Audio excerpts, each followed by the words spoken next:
Two more cruise ships boosted activity in St. Kitts on Thursday, bringing nearly 3,700 visitors to the island.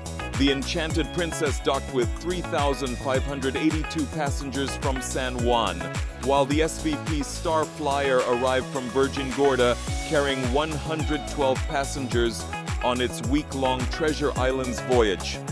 Both vessels departed later in the day, Enchanted Princess for St. Lucia and Star Flyer for St. Barth's. With 3,694 passengers coming ashore, the arrival delivered a welcome surge of business for taxi operators, tour guides, vendors, restaurants, and the wider tourism sector.